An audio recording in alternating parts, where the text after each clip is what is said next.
অনেকে বলে হুজুর পীর সাহেব চরমনাই রাজনীতি করে কেন? আমি বলি রাজনীতি করে না, গোটা বাংলাদেশে জুলুম তাড়াইয়া ইনসাফ প্রতিষ্ঠার জন্য মেহনত করে। এজন্য দেখবেন হুজুরদের সমালোচনা যারা করে হিসাব করে দেখবেন হয়তো জালেম অথবা জালেমের সহচর। ঠিক কিনা আওয়াজ করে বলো। যারাই বলে হুজুররা রাজনীতি করে কেন, কিছু মানুষ আছে তো দাড়িওয়ালা টুপিওয়ালা জুব্বাওয়ালার রাজনীতি দেখলেই চামড়ি গরম হয়। আমি তো বলি যারা আলেমের রাজনীতির বিরোধিতা করে, আলেমদের রাজনীতির বিরোধিতা করে, দাড়িওয়ালা টুপিওয়ালা জুব্বাওয়ালার রাজনীতির বিরোধিতা করে, এরা হয়তো জালেম নয়তো জালেমের সহযোগী। হাত উঁচা করে এখন, হাত উঁচা করে এখন। আমার নবীজি জালেম ছিলেন না, নবীজি জালেম ছিলেন না, নবীজি ইনসাফওয়ালা ছিলেন। নবীজি কি ছিলেন বলেন না, বলেন না, বলেন না। নবীজি ইনসাফ প্রতিষ্ঠা করেছেন, সাহাবী ইনসাফ প্রতিষ্ঠা করেছেন, তাবেঈন ইনসাফ প্রতিষ্ঠা করার মেহনত করেছেন, তাবেঈন ইনসাফ প্রতিষ্ঠা করার মেহনত করেছেন। বর্তমান যুগেও হক্কানি উলামায়ে কেরামরা এই সমাজে ইনসাফ প্রতিষ্ঠার জন্যই কাজ করে যাচ্ছে। কারণ ইনসাফ এমন একটা বিষয়, যে সমাজের মধ্যে ইনসাফ আছে সেই সমাজের মধ্যে কোনোদিন জুলুম হতে পারে না। যে সমাজে ইনসাফ আছে সেই সমাজে জুলুম নেই, যেই সমাজে জুলুম আছে সেই সমাজে ইনসাফ নেই। কারণ একটা হলো অন্ধকার, একটা হলো আলো। আলো আছে তো অন্ধকার নাই, অন্ধকার আছে তো আলো নাই। অন্ধকারের মধ্যে যখন আলো চলে আসে অন্ধকার দূর হয়ে যায়, আলো যখন চলে যায় অন্ধকারও তখন চলে আসে। ইনসাফ যখন শুরু হয়ে যায় জুলুম তখন থাকতে পারে না, আর জুলুম যখন শুরু হয়ে যায় ইনসাফ তখন থাকতে পারে না। গোটা বাংলাদেশে ইনসাফ প্রতিষ্ঠা করার জন্য পীর সাহেব চরমনাইয়ের এই আওয়াজ। যেই মানুষটা স্মরণের চামচ মুখে নিয়ে জন্মগ্রহণ করেছেন, জন্মসূত্রে যেই মানুষটা কোটি কোটি টাকার মালিক, এই আল্লাহর বান্দার তো প্রয়োজন হয় না বরিশাল থেকে নরসিংদী এলাকায় এসে খেয়ে না খেয়ে প্রচন্ড গরমের মধ্যে এত জার্নি করে এসে আপনাদেরকে বয়ান করে করে শোনানো। বাজান কেন বয়ান করে শোনায়? আল্লাহর বান্দা বুঝাইতে চায় ওমিয়া কবরটা নিরাপদ হওয়া দরকার। অনেকে বলে হুজুর পীর সাহেব চরমনাই রাজনীতি করে কেন? আমি বলি রাজনীতি করে না, গোটা বাংলাদেশে জুলুম তাড়াইয়া ইনসাফ প্রতিষ্ঠার জন্য মেহনত করে। এজন্য দেখবেন হুজুরদের সমালোচনা যারা করে হিসাব করে দেখবেন হয়তো জালেম অথবা জালেমের সহচর। ঠিক কিনা আওয়াজ করে বলো। যারাই বলে হুজুররা রাজনীতি করে কেন, কিছু মানুষ আছে তো দাড়িওয়ালা টুপিওয়ালা জুব্বাওয়ালার রাজনীতি দেখলেই চামড়ি গরম হয়। আমি তো বলি যারা আলেমের রাজনীতির বিরোধিতা করে, আলেমদের রাজনীতির বিরোধিতা করে, দাড়িওয়ালা টুপিওয়ালা জুব্বাওয়ালার রাজনীতির বিরোধিতা করে, এরা হয়তো জালেম নয়তো জালেমের সহযোগী। হাত উঁচা করে এখন, হাত উঁচা করে এখন। আমার নবীজি জালেম ছিলেন না, নবীজি জালেম ছিলেন না, নবীজি ইনসাফওয়ালা ছিলেন। নবীজি কি ছিলেন বলেন না, বলেন না, বলেন না। নবীজি ইনসাফ প্রতিষ্ঠা করেছেন, সাহাবী ইনসাফ প্রতিষ্ঠা করেছেন, তাবেঈন ইনসাফ প্রতিষ্ঠা করার মেহনত করেছেন, তাবেঈন ইনসাফ প্রতিষ্ঠা করার মেহনত করেছেন।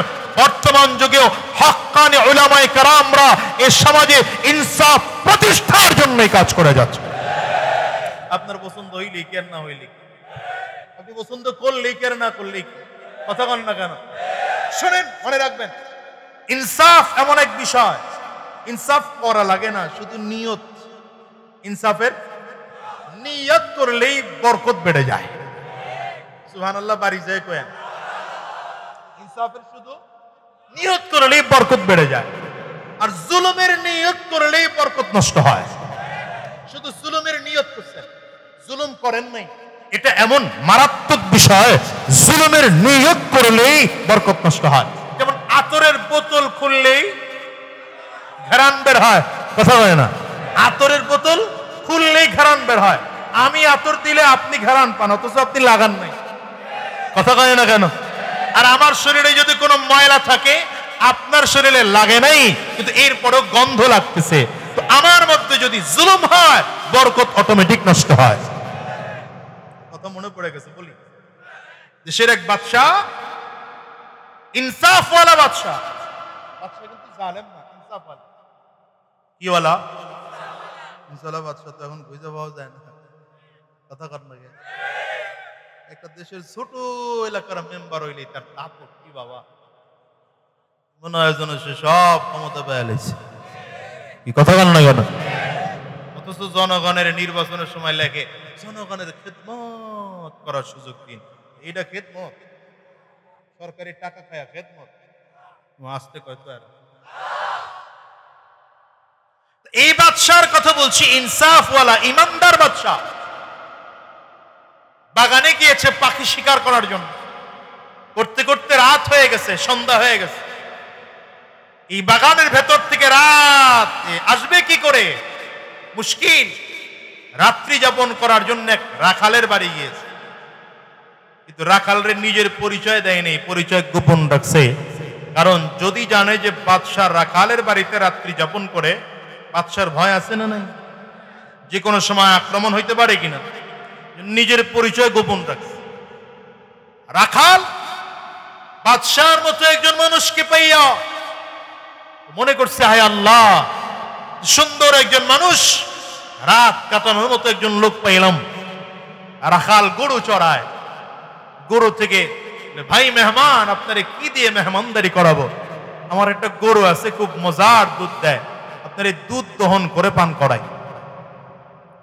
রাখাল পাত্র নিয়ে গিয়েছে দুধ দহন করার জন্য। বাদশা তাকিয়ে তাকিয়ে দেখতেছে, একটা গরু ভেতর থেকে এই পরিমাণ দুধ বের হচ্ছে, মনে হয় 30টা গরুর দুধ একটা গরুর থেকে বের হইতেছে। রাত্রে মেহমান হয়ে দিনের বেলা চলে আসছে। আয়েশা মনে নিয়ত, ওই গরুর কথা আর বলতে পারে না, এত বরকতি গরু,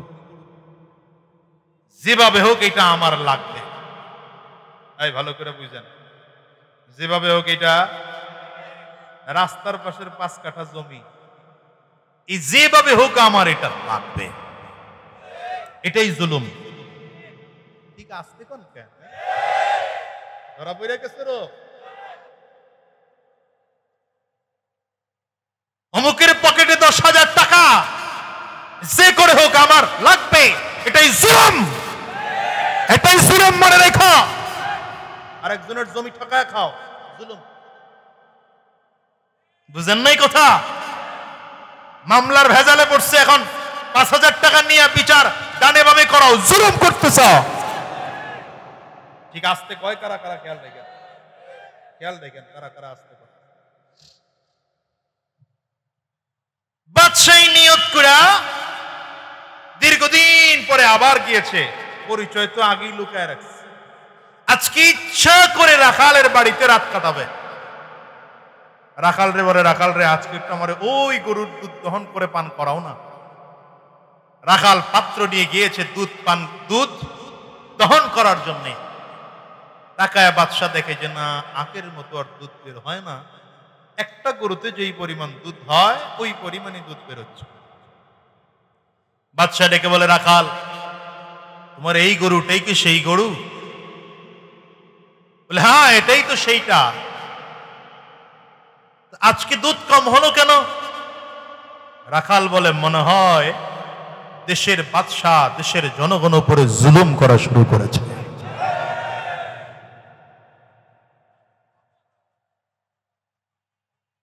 বাদশার কলিজার ভিতরে কামড় মারা শুরু করছে। পরিচয় তো আর দেয় নেই, আমি জুলুম করার শুরু করলাম না, শুধু নিয়ত করলাম।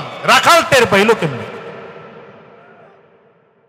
লজ্জায় পড়ে রাত কোনোভাবে কাটায় চলে আসছে। গ্রামে এসে আবার কান্নাকাটি শুরু করেছে আল্লাহর কাছে, তওবা ইস্তিগফার পড়েছে, আল্লাহ আমি অন্যায় করেছি, জুলুম করব না, পাপ করব না, অন্যায় করব।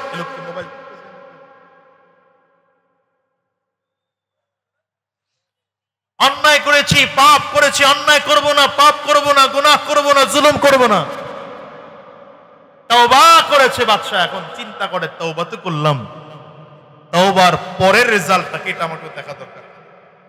আবার কিছুদিন পরে গেছে রাখালের বাড়িতে, গিয়া বলে, রাখাল আমারে কি ওই গরুর থেকে আবার দুধ একটু পান করাইতে পারবা? রাখাল পাত্র নিয়ে আবার গিয়েছে, তাকায় দেখে মাশাআল্লাহ ওই আগের মতো একটা গরুর থেকে 30 গরুর দুধ এক গরুর থেকে বেরোইতেছে। বাদশা বলে, রাখাল এটা কি তোমার সেই গরু? বলে, হ্যাঁ এটাই তো সেই গরু। মাঝখানে দুধ দিল না যে, এখন আবার দিচ্ছে যে। মনে হয় দেশের বাদশা জনগণের উপরে ইনসাফ করা শুরু করেছে। বাদশার চোখ দিয়ে পানি পড়া আরম্ভ হয়েছে। রাখাল রে, আমার পরিচয় গোপন করে রাখছে, আমি তো অন্য কেউ না, আমি দেশের বাদশা। তবে আমি তোমার উপরে জুলুম করিও নাই, ইনসাফও করি নাই, শুধু জুলুম করার নিয়ত করেছিলাম, এজন্য আল্লাহ বরকত উঠিয়ে নিয়েছে। আর এখন ইনসাফ করা শুধু নিয়ত করেছি, আল্লাহ আবার বরকত ফিরিয়ে দিয়েছে। হ্যাঁ এটাই বাস্তব।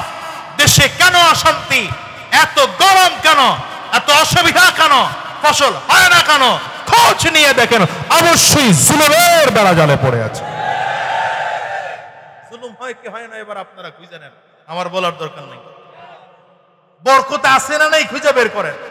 যদি বরকত না থাকে মনে করবেন জুলুম হইতেছে, আর বরকত থাকলে মনে করবেন জুলুম না, ইনসাফ শুরু হয়ে গেছে।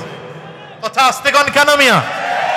বরকত আসেনি, কথা কন না কেন? বরকত আসেনি। বরকত বুঝতেন, টের পাইতেন যদি ব্রয়লার মুরগি না থাকতো, বুঝতেন বরকত।